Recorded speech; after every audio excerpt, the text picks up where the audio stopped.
ఈ 9 భక్తి మార్గాలలో ఒకటి కీర్తన. కీర్తనం అనగా భగవంతుని గుణగణాలను కీర్తించుట.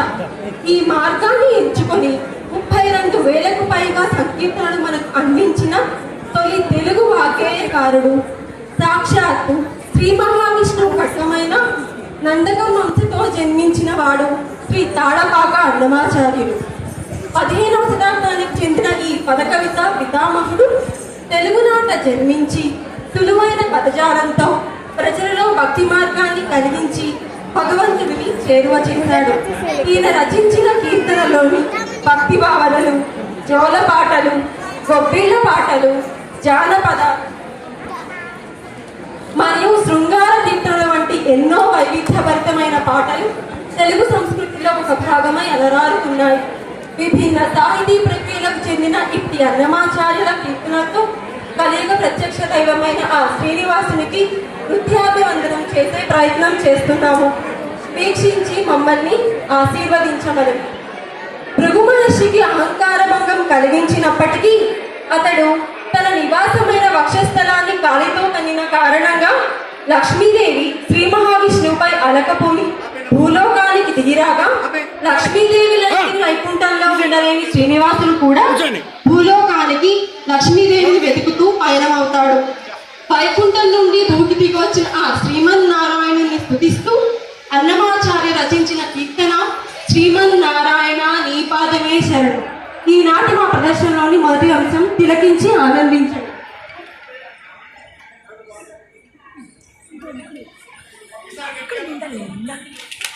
గట్టిగా తప్పట్టు కొట్టండి. అందరూ కూర్చోవాలండి. చాలా అద్భుతమైన నాటకం ఇది. చూడండి, అద్భుతమైన నృత్య ప్రదర్శన.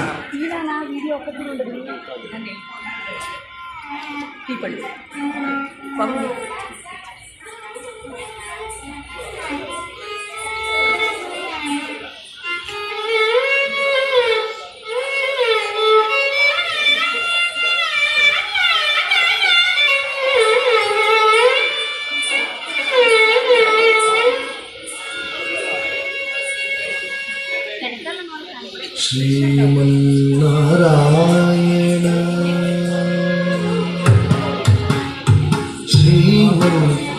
శ్రీమన్నారాయణ శ్రీమన్నారాయణ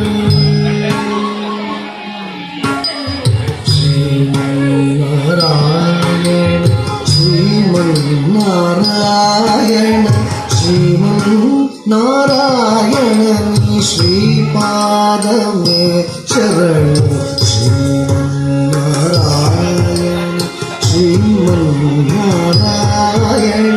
శ్రీమన్నారాయణ శ్రీపాదమే శరణు. శ్రీమన్నారాయణ శ్రీమన్నారాయణ శ్రీమన్నారాయణ శ్రీపాదమే శరణు. శ్రీమన్నారాయణ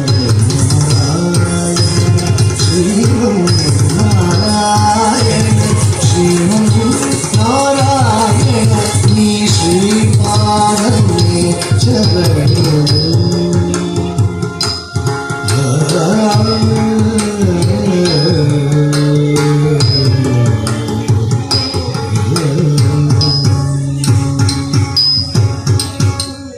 కమలాసతి ముఖ కమల కమలహిత కమల ప్రియా కమలేక్షణ. కమలాసతి ముఖ కమల కమలహిత కమల ప్రియా కమలేక్షణ. కమలాసతి ముఖ కమల కమలహిత కమల ప్రియా కమలేక్షణ. కమలాసనహిత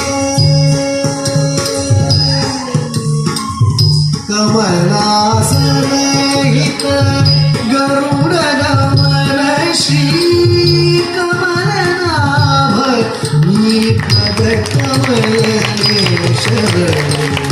కమలాసనహిత గరుడ గమన శ్రీ కమలనాభ శరణి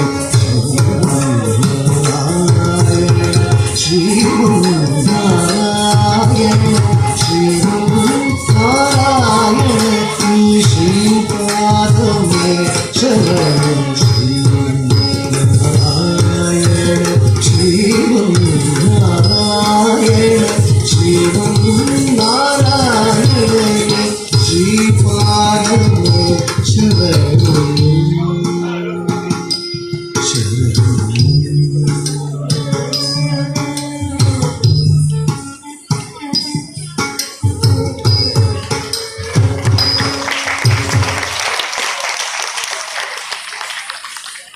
లక్ష్మీ నియోగంతో ఖిన్నుడైన శ్రీనివాసుడు భూలోకానికి విచ్చేసి తపస్సు చేశాడు. తపస్సుకు ప్రసన్నురాలైన లక్ష్మీదేవి స్వర్ణముఖి నదీ తీరాన తిరుచానూరు పద్మ సరోవరంలో కార్తీక శుక్ల పంచమి నాడు జన్మించి బంగారు పుష్పంలో ప్రత్యక్షమై కలువపు దండలతో స్వామివారిని వరించింది. పద్మంలో జన్మించినది కనుక పద్మావతి లేదా అలమేలు మంగ. తమిళంలో అలర్ అనగా పువ్వు, మేల్ అనగా పైన, మంగై అనగా సుందరి అని అర్థాలు. పద్మంలో ప్రకాశించిన సుందరి అని అర్థం.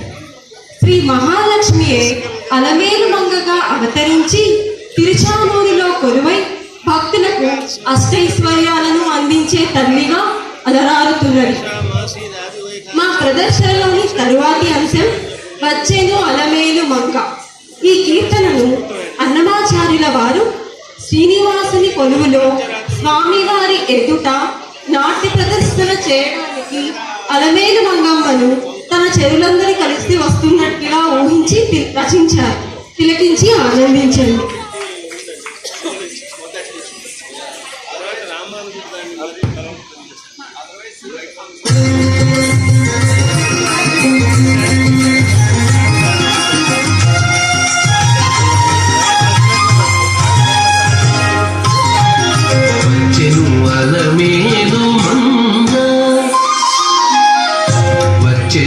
అలమేలు మంగ ఈ పచ్చల కడియాల పణతి చలంగ వచ్చెను అలమేలు మంగ ఈ పచ్చల కడియాల పణతి చలంగ వచ్చెను అలమేలు మంగ ఈ పచ్చల కడియాల పణతి చలంగ వచ్చెను అలమేలు మంగ వచ్చెను అలమేలు మంగ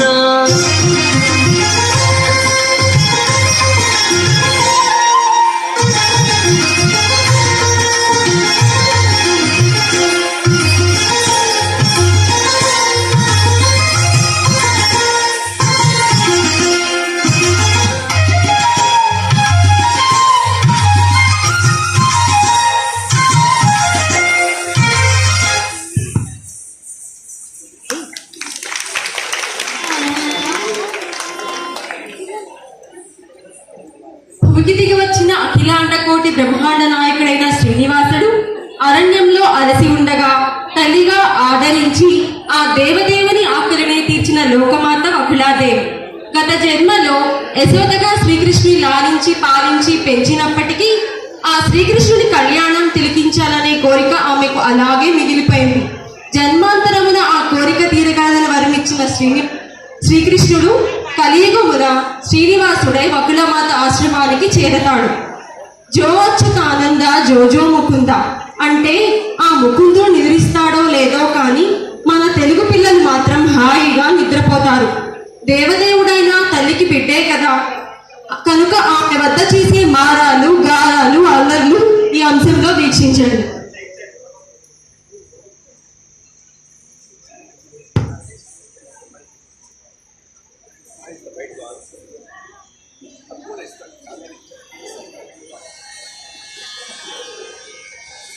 जो अच्युतानंद जो जो मुकुंद जो अच्युतानंद जो जो मुकुंद जो अच्युतानंद जो जो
భావించాడు.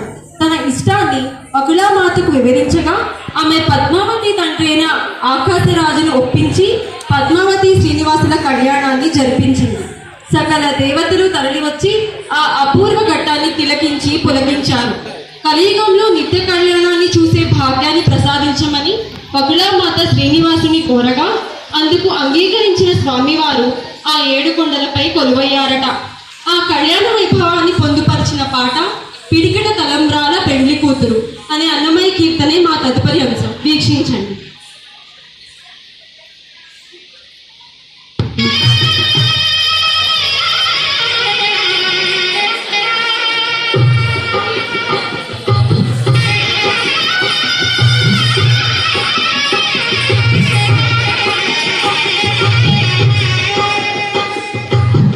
పిడికిట తలంబ్రాల పెండి కూతురు కొంత పెడమరలి నవ్వి నీ పెండి కూతురు. పిడికిట తలంబ్రాల పెండి కూతురు కొంత పెడమరలి నవ్వి నీ పెండి కూతురు. పేరుగల జవరాలి పెండి కూతురు పెద్ద పేరుల ముత్యాల మెడ పెండి కూతురు. పేరంతాంగా నడిని పెండి కూతురు పేరంతాండ నడిని పెండి కూతురు. విభు పేరు గుచ్చ సిగ్గుబడి పెండి కూతురు.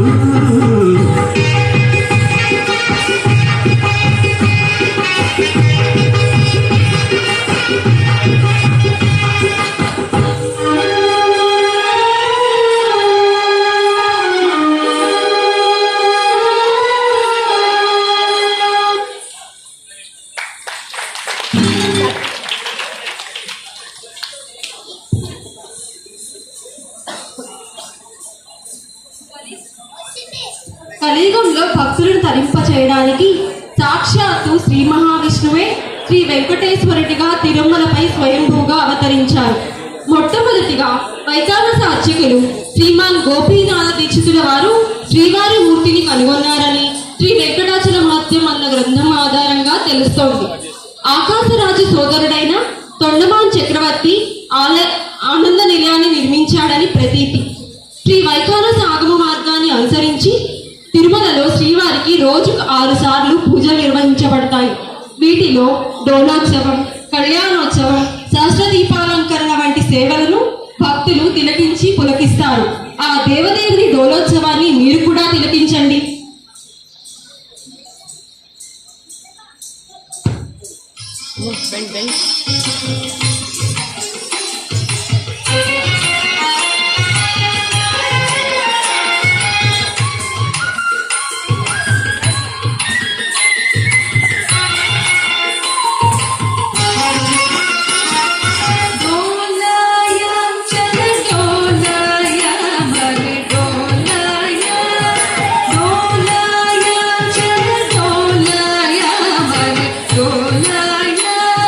డోలయ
జానపదం అంటే ఆ పల్లెటూరు వారు పాడుకునే పాట.